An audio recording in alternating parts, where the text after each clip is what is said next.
Para mim, a matemática sempre foi a melhor forma de enxergar o mundo.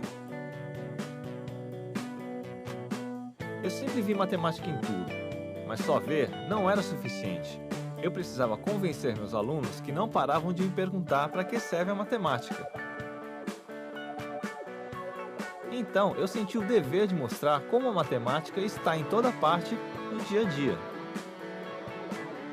Matemática em toda parte 2.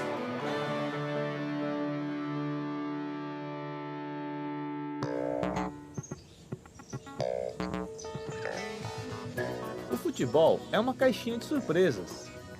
A frase é batida, mas a verdade é que o futebol está sempre desafiando nossos conhecimentos. E as surpresas não são só para os jogadores e para os torcedores. Tem muito matemático aí que fica doido com o jogo de futebol. E não é só porque o time do coração está perdendo, não. É que volta e meia, a gente tem que quebrar a cabeça para entender o jogo matematicamente. Além de torcer, a gente pode analisar o futebol por muitos ângulos para conseguir entender toda a matemática que tem dentro do jogo. Acho que deu para perceber que hoje eu vou jogar bola aqui, né? Bom, pelo menos assistir aos outros jogando. Hoje eu estou aqui com o eleito craque da pelada, Luan. Luan, quando você era criança, é verdade que você quebrou muito vaso da sua mãe? Alguns eu quebrei, ela ficava bastante chateada, também sujava muito a parede lá de casa, brigava muito comigo. Qual é o segredo para se bater um bom pênalti? Tem que ter calma, frieza e bastante tranquilidade e confiança. E por que os jogadores reclamam tanto quando os goleiros se adiantam na hora do pênalti? Bom, quando ele se adianta, ele fecha o ângulo do batedor.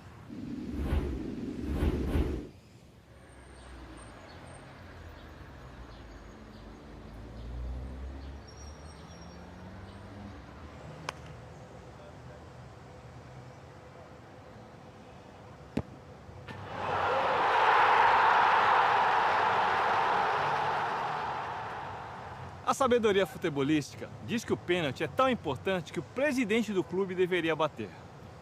Não sei se os presidentes de clubes são tão bons de bola assim, mas sei que uma boa dose de matemática pode ajudar muito na hora H. O cientista britânico Ken Bray analisou os jogos memoráveis dos últimos 50 anos e aplicou muita matemática, física e computação, além das características biológicas e psicológicas dos jogadores para calcular o alcance máximo do salto de um goleiro na hora do pênalti. Com base nesses estudos, Bray identificou uma área perto das traves e nos cantos superiores que o goleiro não pode alcançar. Ele chamou essa área de zona indefensável. Na regra do futebol, é proibido para o goleiro se adiantar antes da cobrança. Mesmo assim, não tem goleiro que não dê alguns passinhos para frente, e isso também tem explicação matemática. Se um goleiro dá 3 ou 4 passos largos para frente, ou seja, se ele adianta mais ou menos 3,5 metros antes da cobrança, toda a área do gol fica protegida, porque o ângulo do batedor diminui. Em outras palavras, com alguns passos à frente, os goleiros passam a ter 100% de chance de defender a cobrança. E é por isso que as regras do futebol não permitem que os goleiros se adiantem na hora da penalidade máxima. A marcação de um pênalti sempre alegra uma torcida e irrita a outra.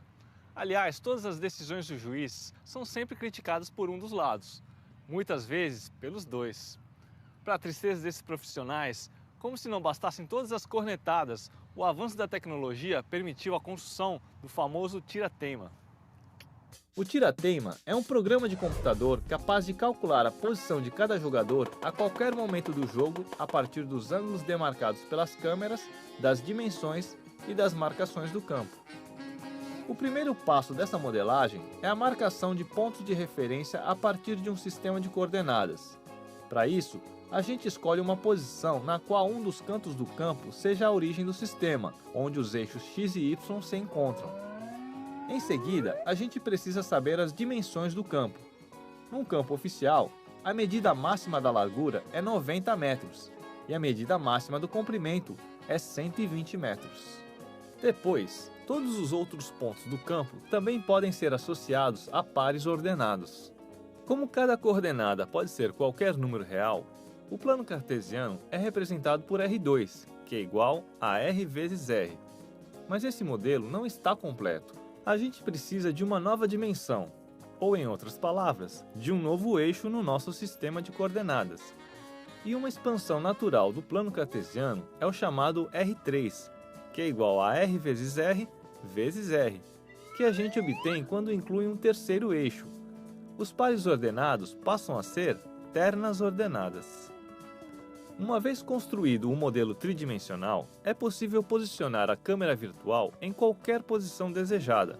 Estabelecendo essa posição, a gente pode observar o ponto de vista do juiz ou do bandeirinha, o que permite que o tira-teima encontre jogadores impedidos, por exemplo, com uma precisão bastante razoável. Coitados dos juízes. Mais do que uma caixinha de surpresas, o futebol é um grande baú de números onde a bola e a matemática rolam juntas desde o pontapé inicial.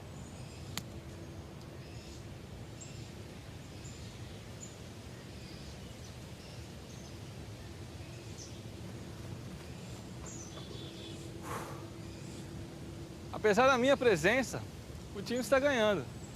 Acho que esses caras realmente têm uma capacidade de superação muito grande. E em todo esporte é assim. Os competidores tentam superar barreiras para buscar a vitória. Mesmo aqui num jogo amador, a matemática ajuda os jogadores a melhorar seu desempenho. Mas no esporte de alto rendimento, onde cada segundo e cada milímetro são cruciais, a matemática é quase tão importante quanto a própria bola.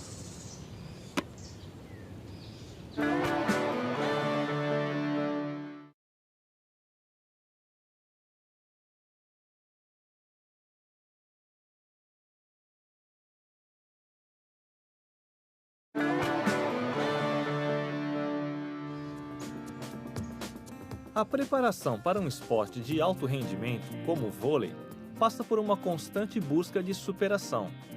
Por trás dessa busca está uma extensa pesquisa por padrões que orientam os treinamentos, as táticas e o planejamento das equipes. E quando um matemático ouve falar em padrões, já sabe que o assunto é com ele, porque a matemática se baseia na busca por padrões.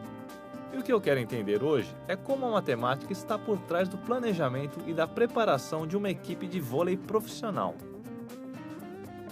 Hoje eu estou aqui nesse ginásio com um cara muito corajoso, o Fábio. Fábio, você não tem medo de pegar no pé desses grandalhões? Medo é uma coisa que a gente não pode ter com eles, né? Então nós, como treinadores, temos que fazer uma estatística para eles poderem colocar em quadra o que a gente estudou, né? Então existe uma relação entre a estatística com a tática de vocês, a preparação para cada adversário. Totalmente. Se um ataque, por exemplo, vai para a diagonal, a gente tem que estudar esse jogador. Tem a ver com a geometria também.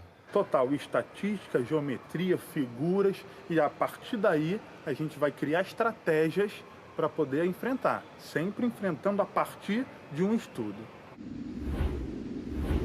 Os matemáticos, quando analisam qualquer fenômeno, buscam identificar regularidades nas manifestações desse fenômeno, porque a partir das regularidades encontradas é possível desenvolver modelos matemáticos que representem padrões.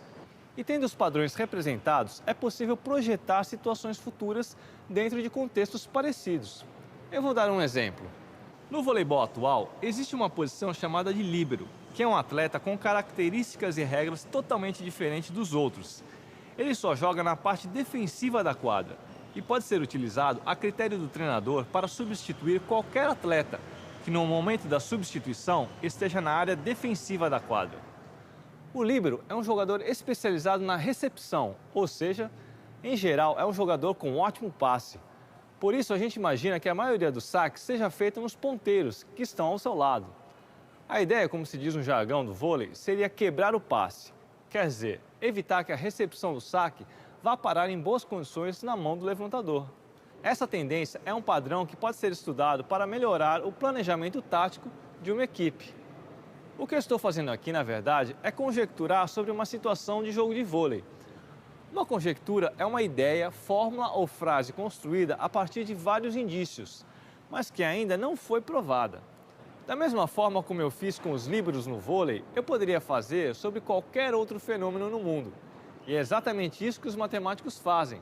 A gente busca identificar padrões e, quando reconhece um, constrói uma conjectura. Construída a conjectura, a gente começa a tentar provar matematicamente a ideia. para tentar aplicar esse conhecimento a outras áreas.